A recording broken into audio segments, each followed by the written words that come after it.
To my channel. আমি আজকে আপনাদের সাথে ছানা পোড়ার রেসিপি শেয়ার করব। তো ছানা পোড়াটা বানানোর জন্য দেখুন ফার্স্টে আমি এখানে একটা কড়া নিয়ে নিয়েছি, আর আমি 500 ml এর এরকম দুধ নিয়ে নিচ্ছি 3 প্যাকেট।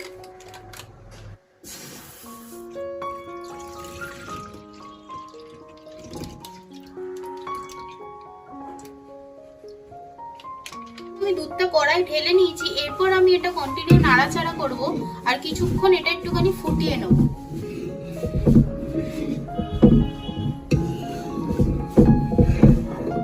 দুধটা কিন্তু ফুটে গেছে, আর এখানে আমি ভিনিগার আর জল মিক্স করে রেখেছিলাম। যতটা পরিমাণ ভিনিগার নেবেন ততটাই জল নেবেন। এইটা আমি আস্তে আস্তে দুধের মধ্যে দেব। আপনারা চাইলে লেবুর রসও দিতে পারেন।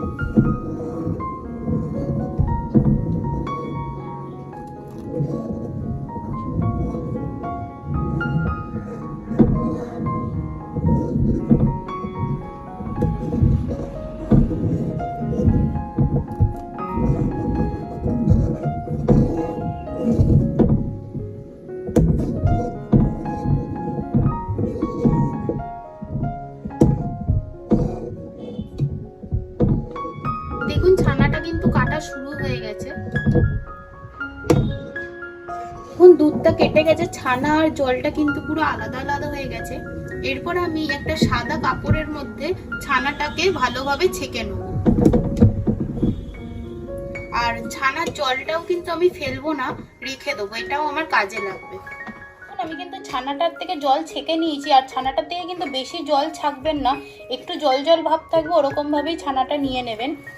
আর গরম অবস্থাতেই দেখুন আমি ছানাটাকে একটু হাত দিয়ে ম্যাশ করে নিচ্ছি।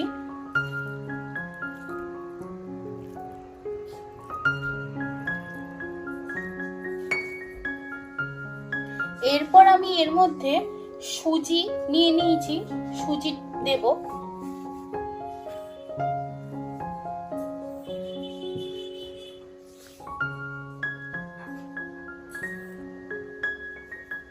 পাঁচ চামচ আমি সুজি ব্যবহার করলাম।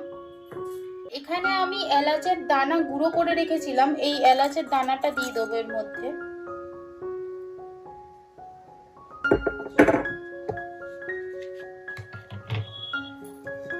আর আমি চিনি গুঁড়ো করে রেখেছিলাম, এই গুঁড়ো চিনিটা দিয়ে দেবো।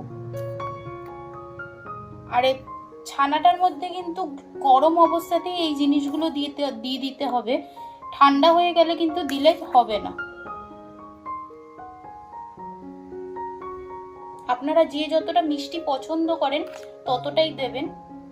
একদম অল্প পরিমাণে আমি নুন ব্যবহার করছি, একদম একটুখানি, তাহলে টেস্টটা ব্যালেন্স থাকে। আর কিছুটা পরিমাণে আমি ঘি ব্যবহার করছি, প্রায় 1 চামচ মতো। এরপর আমি সবকটাকে হাত দিয়ে ভালো করে মেখে নেব।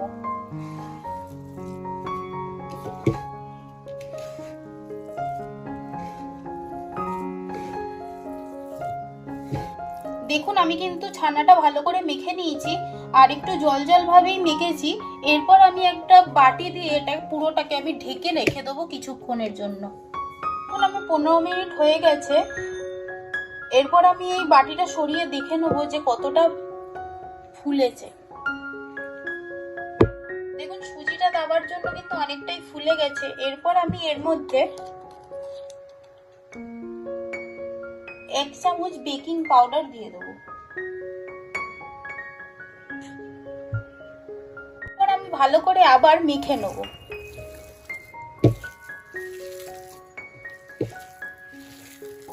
এইটার মধ্যে একটুখানি কিন্তু জলের প্রয়োজন, তাই আমি ওই ছানা কাটানো যে জলটা রেখে দিয়েছিলাম এই জলটা এর মধ্যে ব্যবহার করব।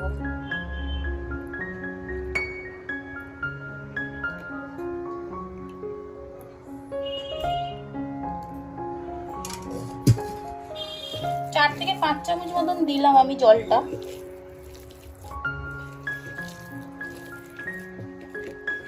ভালো করে আবার মেখে নিয়েছি।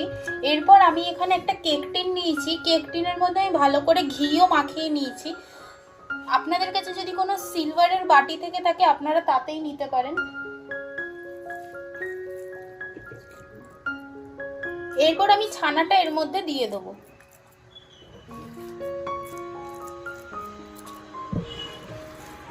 আমি কিন্তু এটা মাইক্রো ওভেনের মধ্যে করব। আপনাদের কাছে যদি কারোর কাছে মাইক্রো ওভেন না থাকে তাহলে আপনারা কিন্তু গ্যাসে প্রেসার কুকারের মধ্যে বালি দিয়ে প্রেসার কুকারটা 10 মিনিট গরম করে নেবেন। তারপর ওই স্টিলের বাটি বা কেক টিন যদি নেন সেটা দিয়ে 30 থেকে 40 মিনিট মতন ভালো করে বেক করে নেবেন।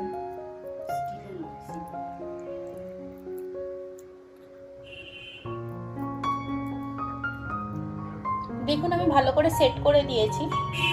এই বাটিটা ধরে আমি ওভেনে ঢুকিয়ে দেবো 30 মিনিটের জন্য। কেকটা কিন্তু রেডি হয়ে গেছে, আর এটা আমি বারও করে নিয়েছিলাম প্রায় 10 থেকে 15 মিনিট আগে। কিছুটা ঠান্ডা হয়ে গেছে, তারপর আমি আপনাদের সাথে শেয়ার করছি।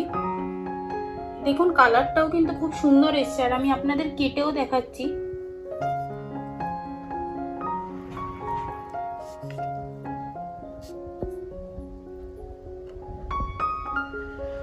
আমার এই রেসিপিটা যদি আপনাদের ভালো লেগে থাকে তাহলে প্লিজ আমার চ্যানেলটা সাবস্ক্রাইব করে দেবেন, একটা লাইক করে দেবেন, আর কমেন্ট করে জানাবেন যে আপনাদের এই ভিডিওটা কেমন লেগেছে।